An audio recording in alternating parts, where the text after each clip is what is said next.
الله الله الله. بسم الله الرحمن الرحيم. الحمد لله رب العالمين حمدا يوافي نعمه يكافئ مزيدا.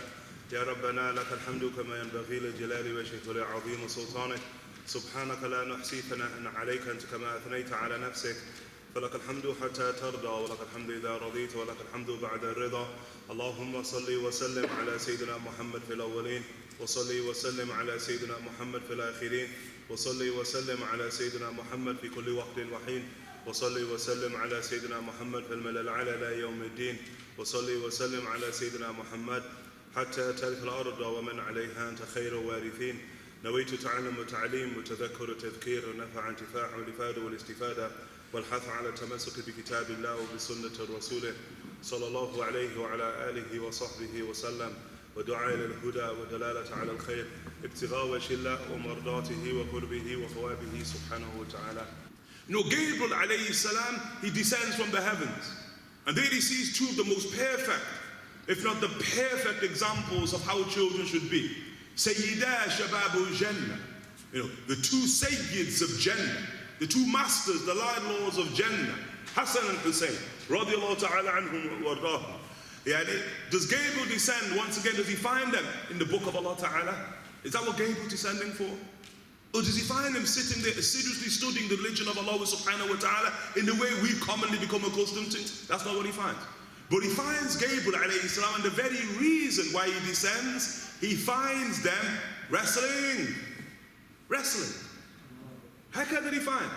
And Gabriel descends to watch them wrestle, and then thereby to encourage them inside of the art of wrestling. Sayyidina Jibreel alayhi salam. That's why Sayyidina Fatima Zahra alayhi salam, she addresses the Prophet alayhi wa sallam, and when Sayyidina Hassan and Hussein are wrestling. And then the Prophet alayhi wa sallam is saying, Hassan, go. And what you were doing, you know, in the Arabic language, or the meanings of is that which the soul finds joy in. Now, if you can imagine something that sort of, again, it affects you in the core of your reality.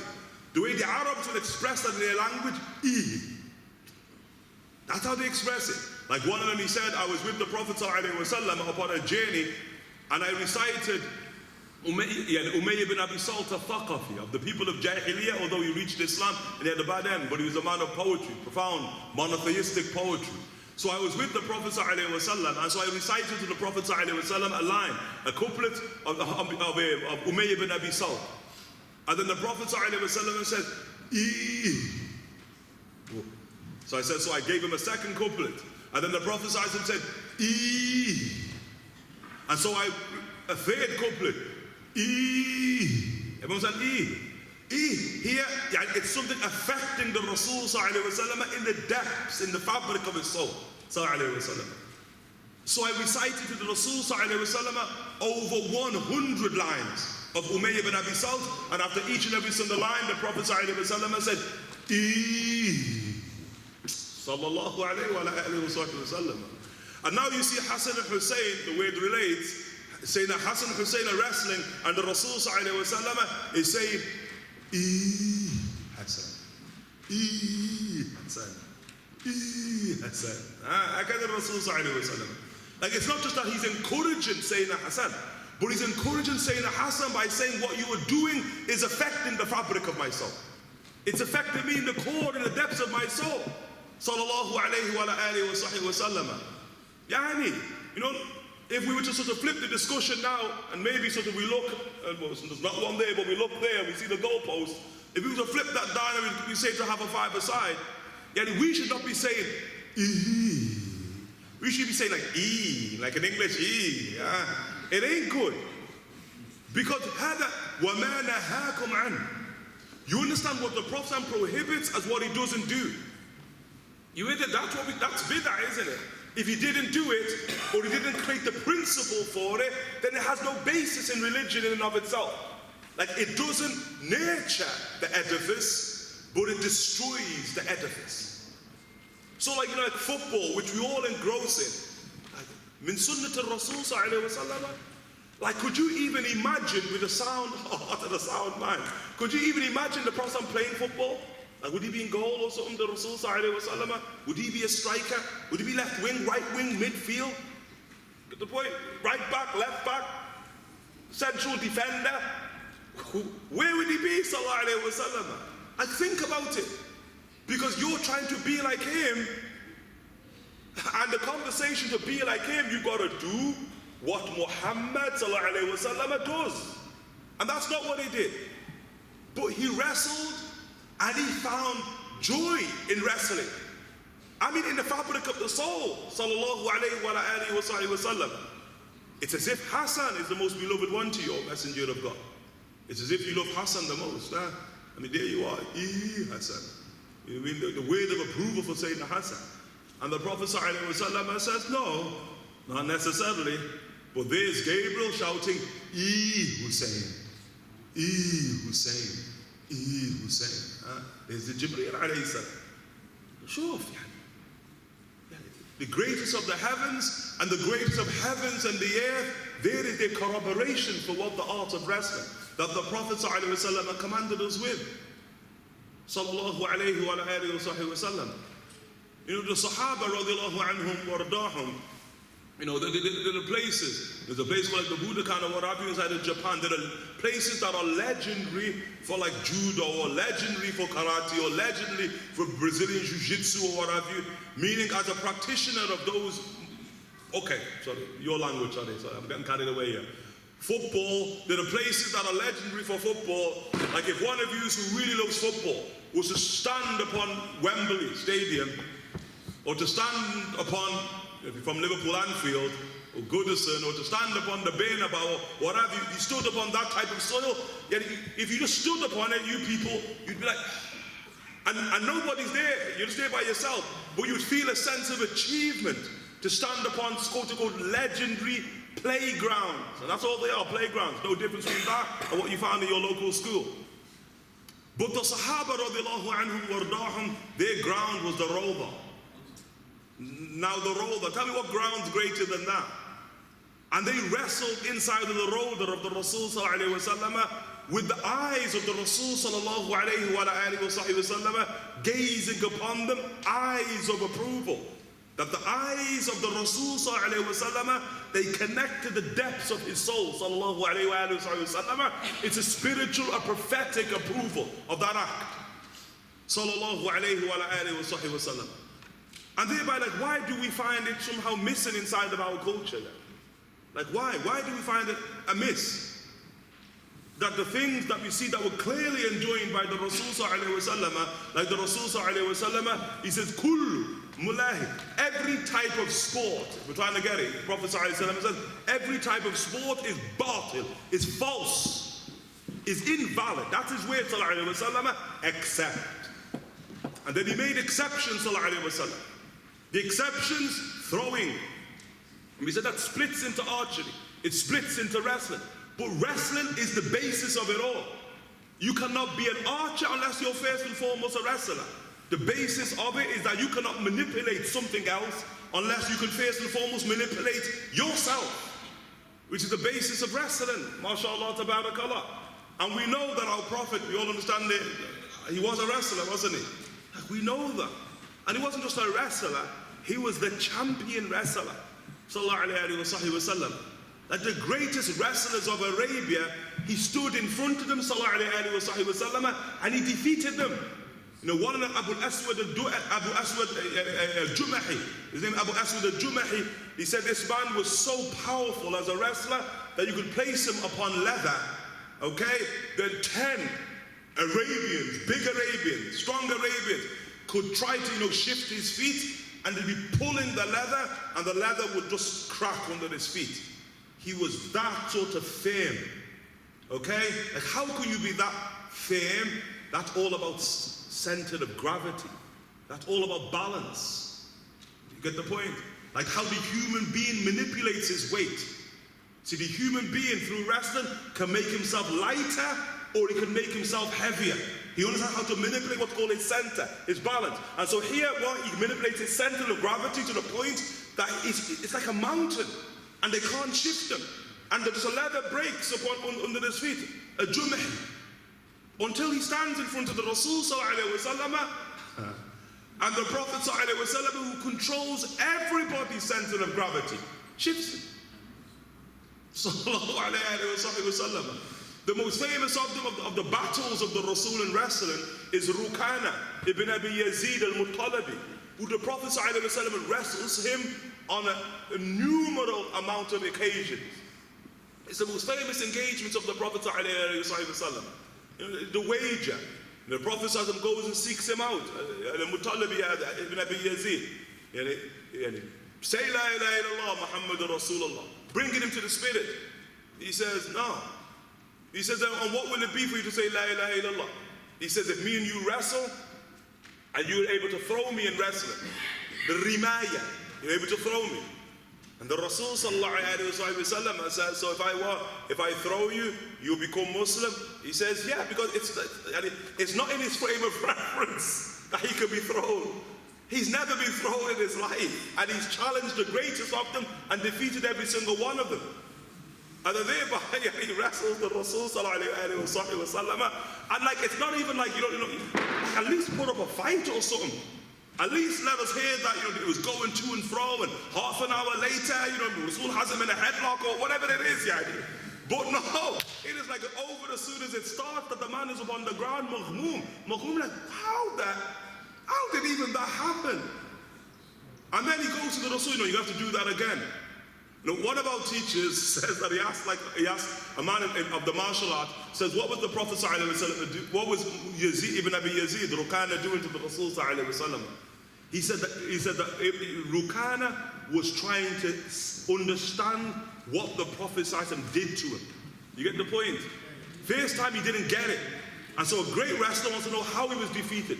And so he's going against the Rasul ﷺ a second time to understand, can he do it a second time? And if he can, let me observe the move that the Prophet ﷺ uses to move me, to shift me, to throw me. And the Rasul throws him twice, 3 times, 4 times, 5 times, 6 times, 7 times. Like, how great are you there? I mean, subhanAllah. The Faqir here, there was a person, some consider him the greatest grappler of all time. Some consider him that. His name is Marcelo Garcia. So the person called Marcelo Garcia, Brazilian, he's alive now and very famous. Some consider him the greatest ground fighter of all time. That's how they're trying to boast about him. And they say about Marcelo Garcia that no matter who he fights in terms of people who grapple him, if they get a move over him once, they never get it over them a second time. See, that is giving us the insight into the likes of whom? The likes of Rukana here.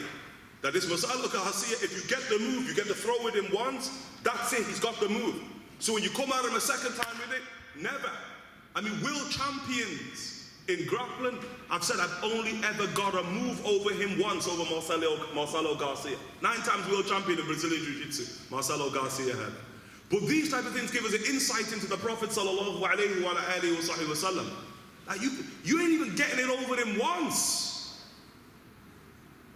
And he getting it over you every single time, sallallahu alaihi wasallam.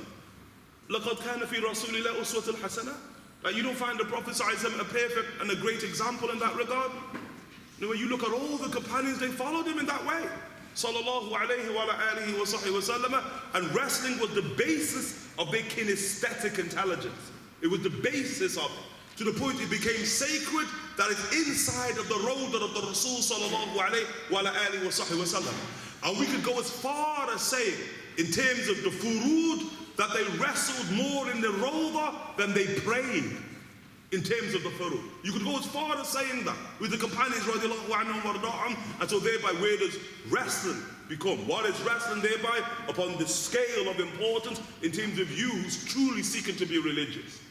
Now you look at the greatness of the likes of Khalid ibn Walid radiallahu ta'ala anhu wa arda. The Khalid ibn Walid, they say all of his intelligence was kinesthetic.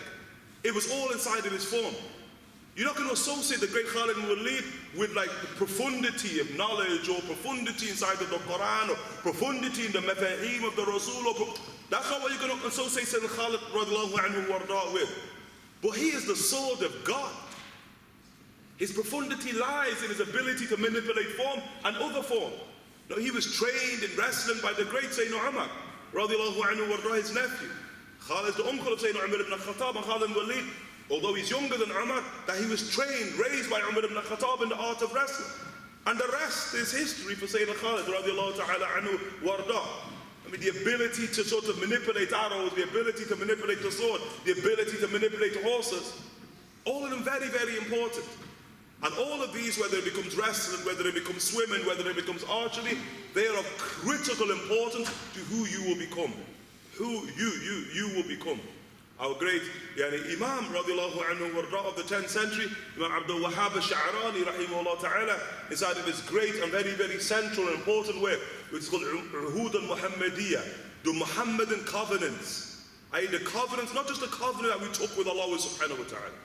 Because the covenant you took with Allah subhanahu wa ta'ala in the Quran, Surah Al-A'raf, Alastu bi rabbikum, am I not your Lord? Qalu bala, shahidna.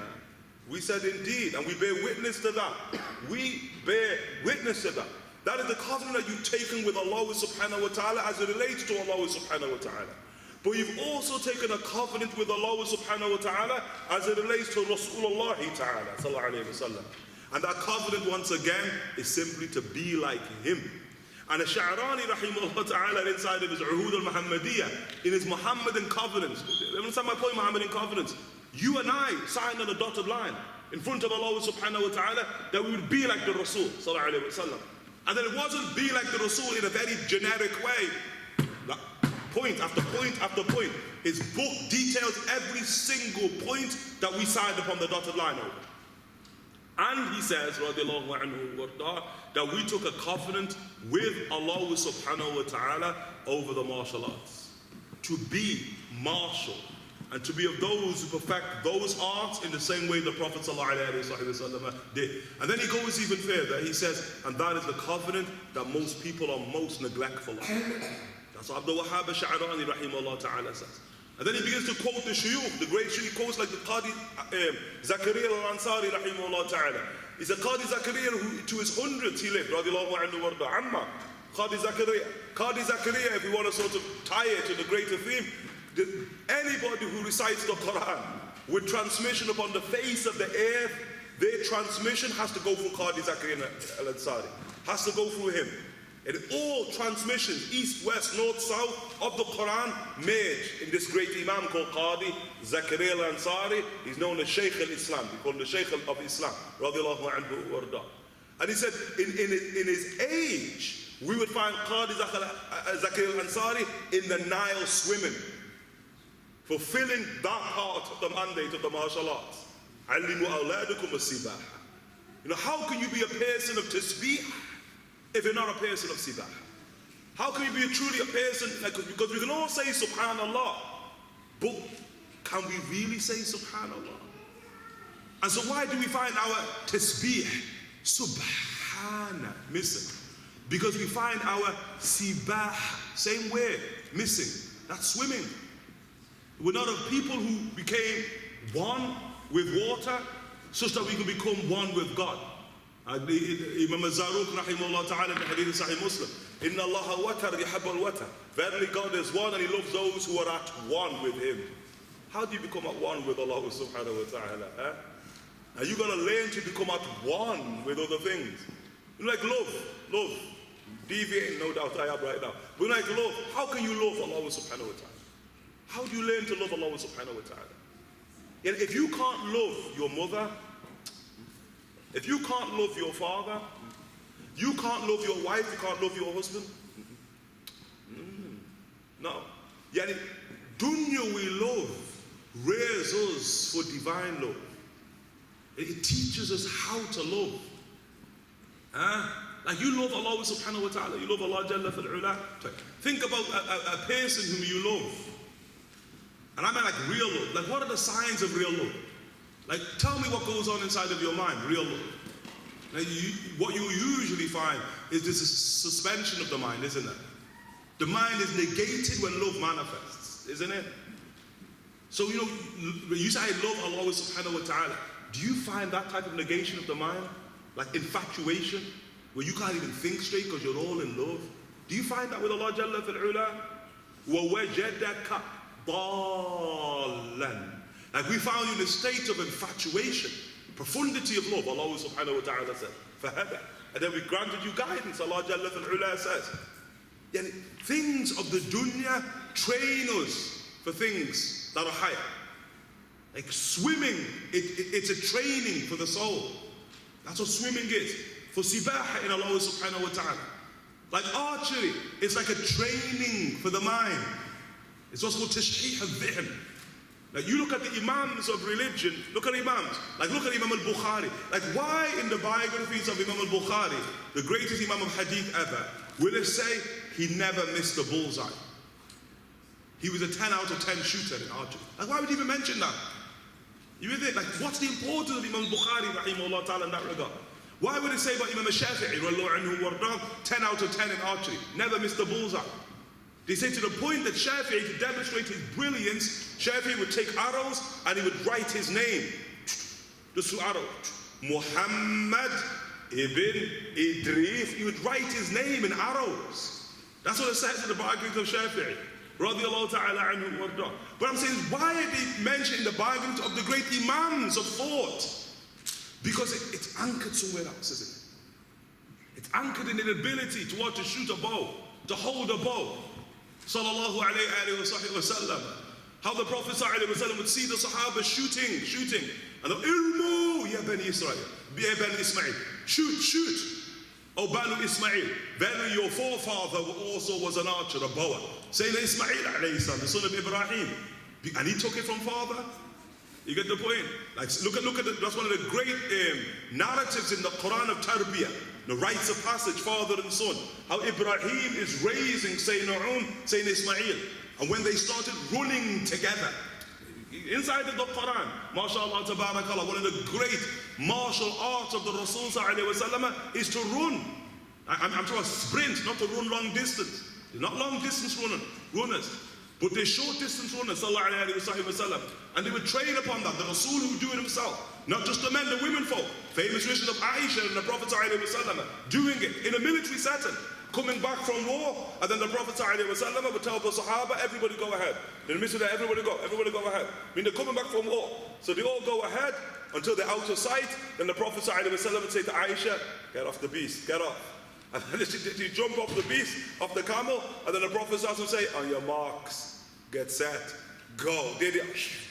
In the midst of the desert, the Prophet would say to Aisha, radiallahu ta'ala anha warda. You get the point? It's not just the rijal, but it's also nisa. Sayyidina Ismail was an archer. And the Prophet says, throw, and we're Jews. Because they split into teams, it's competitive, and we're Jews. And so the other Sahaba stopped shooting. The Prophet said, why you stopped shooting? He said, Ya Rasulullah, because you're with them. What chance do we have? You're on their side. And the Prophet said, just shoot, I'm on both of your side, yani. I'm with both of y'all, yani. This is a seen, and that's unseen. You get the point? I'm with both of you. And so the Sahaba shoot, radiallahu anhu wa. The Sahaba would shoot from what? From Ishraq to Maghrib. Ishraq to Maghrib, yani. Only stopping for Salah. Sahaba would come saying that Bilal would call the Adhan, and then he'd look into the Rawda, and no one's in the Rawda. This is archery to go beyond the Rawda for archery. No one's in the Rawda, saying that Bilal would come and say, Salah, yani. Salah. Come and pray. Call the Adhan for prayer. And the Rasul sallallahu is there. He said, Utrukuhum ya Bilal. Lead them, Bilal. Hum fi Salah. They're in prayer. Shuf kalam. They're in prayer. Yani, anyone ever kicked the ball and you got a hadith with the Rasul said you kick a ball, you in prayer? Kick a ball or dunk a ball or bat a ball, are you in prayer? I don't think those hadith exist.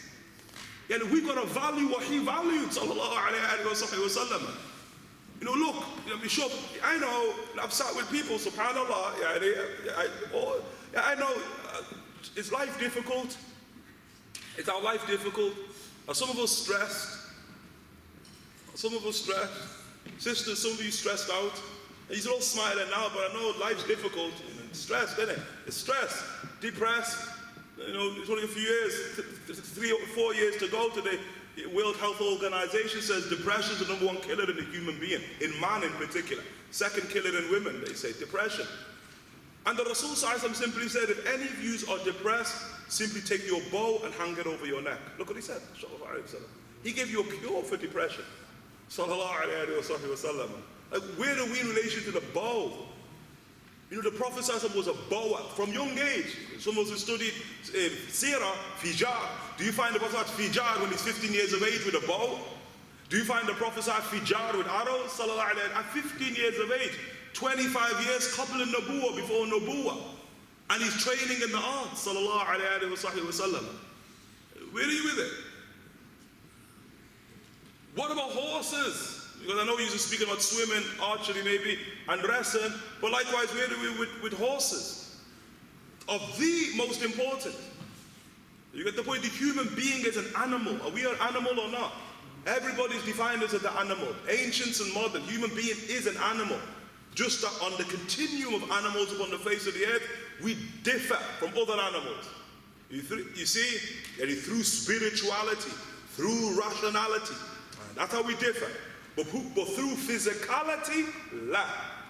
You get the point? Like the physical dimension of the human being, that is akin to our animal dimension. And the human being, in order to perfect his humanity, he has to perfect his animalistic nature. He has to do that. And then when we look into us as animals, is there an animal that is most representative of the human being? Most representative of the human being. And I mean as it relates to our spiritual potentiality, because we can speak about it in other ways. And the ulama say yes. And they say, what is that? They say it's the horse. It's the horse. And so thereby what the Prophet shows us is the fulfillment of our humanity, which is the basis for the fulfillment of our prophecy, or embracement of prophecy, is predicated upon your relationship with horses. The Prophet says. Anas ibn Malik goes to he's invited, when he goes alongside the Prophet, he's been invited to eat food. And Anas says, when we get there, that the person serves the Prophet a food, and it's a food which has dubba, pumpkin, gourd inside of it. Anas says, Akram, I hate him, and I hate dubba, I hate pumpkin, I hate gourd. Saying Anas, then he notices when the Prophet Bismillah starts eating, that he notices the hands of the Prophet يتتبع الدبة. Hands of the Rasul is dubba, taking dubba. Until he understands, I think he likes dubba. The Sahaba said that it became so known that the Prophet liked dubba that he used to prepare it for him.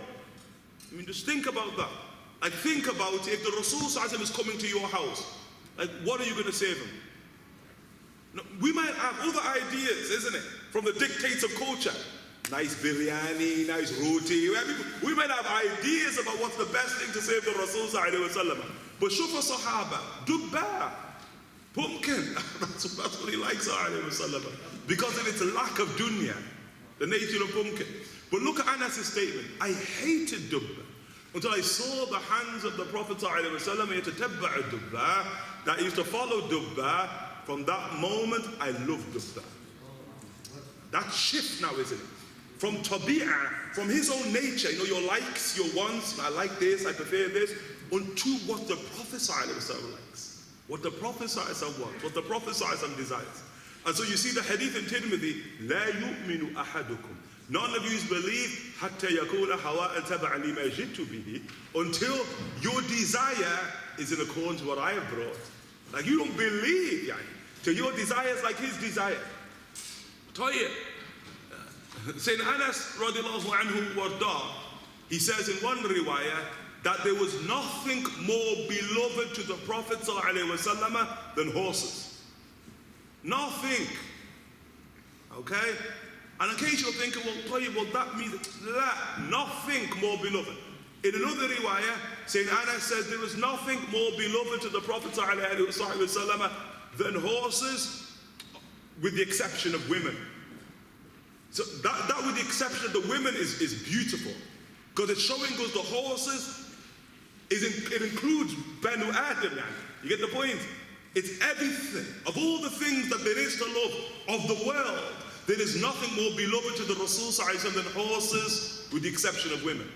In another riwayah in Nasa'i, Sayyidina Anas then, it's the full statement, he says, there was nothing more beloved to the Prophet ﷺ than horses other than women. He says, ﷺ. And both of them relate. His love of horses is his love of women. If you get into the psychology of it, sallallahu alayhi wa sallam, for the very same reason, sallallahu alayhi wa sallam. But horses paramount to who you will be. Why would the Rasul sallallahu alayhi wa sallam, he takes one of these famous, his name is Uyayna bin Husn. His name is Uyayna bin Husn. Prophet takes him to the deserts of Arabia. Uyayna bin Husn is like a bounty hunter, like a masonry, hired killer, contract hire. That's what he is, Uyayna bin Husn. He's the chief of a tribe called Fazara. So some of us, inshallah ta'ala, in our madrasa, we studied about the battle of Khandaq, isn't it? The battle of the trench. Ahzab, 33rd chapter inside of the Quran. So one of the leaders of the Ahzab is this person. He's from the tribe called Fazar, one of the leaders with Abu Sufyan, because it's about all the Confederacy army of the Arabs trying to sack, quote unquote, Medinatul Munawwara, isn't it? So one of the leaders of enmity is this person called Uyayna bin Husn. So there's going to be an incident where now he's with the Prophet alone inside of the desert, sallallahu alayhi wa sallam. And this is the brilliance of the Prophet, you know, the brilliance that the khawf of the Rasul is faqat for Allah ta'ala. Like you're with a man who's a hired killer. He's a masonry. Man, he came to the doorsteps of Medina to kill you and your companions and your women folk. And there's a Rasul in the desert with him by himself, no fear whatsoever. No fear. It's like Rukana. Rukana, what we mentioned before. Rukana swore an oath he was going to kill the Prophet ﷺ. And then we see an occasion where Abu Bakr and Umar, عنهم, they go looking for the Prophet ﷺ. They say, where's the Rasul ﷺ? Can't find him in Medina. He said, yes, he is not as he. Like, so where do they go, Abu Bakr and Umar? They go to the valley of Rukana. You know like Busayri, Idam. You know Idam in the Burda, Idam. The Idam is the valley of Rukana. So they're going to Idam. He has a tazi. And when they head into Idam, there's the Prophet emerging from Idam. Saying, Ya Rasulullah, Rukana. I said, Rukana. Oh, Rukana business. I threw him how many times? Yani the Rasul had gone to Idam by himself. Yani to deal with Rukana. Sallallahu alayhi wa sallam. His fear is for God. Now think about that quality. Think about the quality. Why do I think about the quality? Because you can only imagine it inside of our dreams. But what type of quality is that? You get the point? Yani khawf, fear. To have true fear of God, you've got to deal with your fear of human beings. One trains with the other.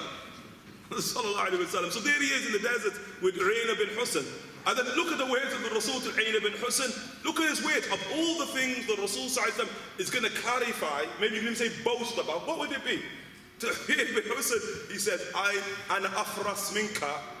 I know more about horses than you. I know more about horses than you. And Uyayna bin Husn, he says, well, I know more about men than you.